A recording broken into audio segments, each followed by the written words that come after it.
All right, welcome to another edition of Prep Sports Chat. This is Sports Editor Jeff Kewen along with High School Coordinator Keith Dunlap. And as we do every week, we kind of set this table for weekend of high school sports.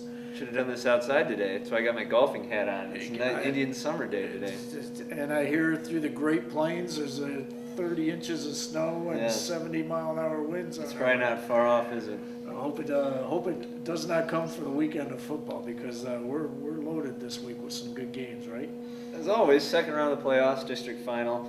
Getting a little worried that we only have 11 teams in this area. It's a little low for this stage of the playoffs, but as it is, I think the big game in Division I will be Romeo and Lake Orion, the classic Macomb County versus Oakland County matchup. They've met, I think, 2 of the last 3 years in the playoffs, but both of those other games were Romeo, so this time Lake Orion gets them at home. But definitely be a challenge. Romeo 7-2, played in a really good league, and waxed Clarkson last week. It was 38-7, I think. Yeah, 38-7. So Dragons got a little bit of a challenge in their hands.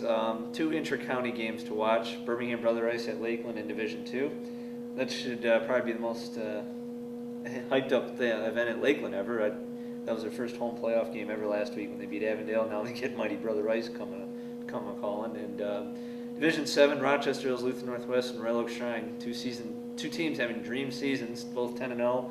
May not be this good for a long time, and they happen to meet each other in the second round to see who moves on. So those are the big three, and I think the others, Southfield's still alive in Division 2, Waterfront Lady Lakes in Division 8, Bishop Foley in Division 6, Novi Detroit Catholic Central Division 1, Bluefield Hills Louster plays Saturday night in Division 3, and Birmingham Detroit Country Day is still alive in 4, and if I'm missing somebody, sorry.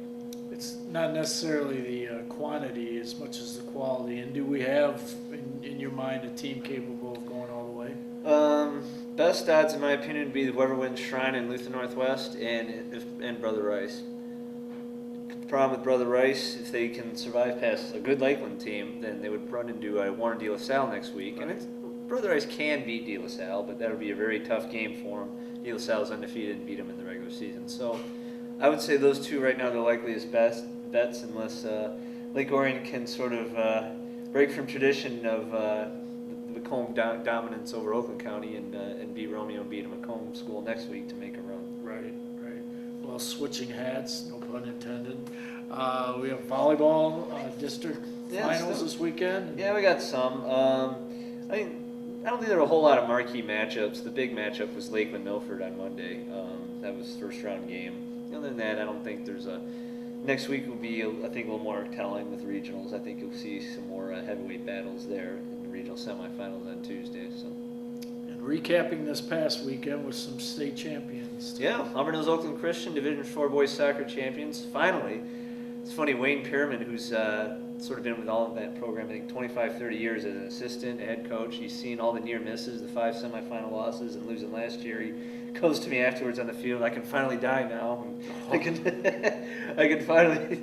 So finally, Oakland Christian gets that long-awaited second athletic state title and long-awaited state title in boys soccer because they've been a very successful program and just haven't been able to get over that hump, and they finally did. And cross country, we didn't have any team type champions, but Megan Gentles of Rochester, hope I'm pronouncing that right, beat out Shannon Osika Waterford Mott to win the individual girls title. So yeah.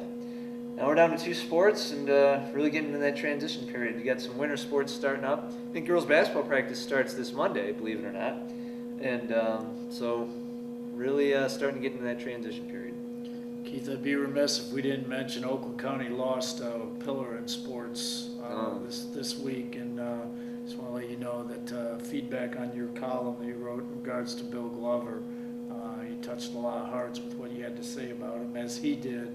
With the way he carried himself. Shocking. I mean, perfectly healthy man, exercising, and I guess it just goes to show you never know when it's your time. And yeah, he'll be deeply, deeply missed. Just unbelievable representative of Pontiac and in high school athletics and of Pontiac Central High School. Just he'll be missed. We'll miss him. Does it for another week of Prep Sports Chat. Jeff Kewen, sports editor, along with Keith Dunlap, high school coordinator. Jim Martinez, as always, behind the camera, and we'll talk to you next week.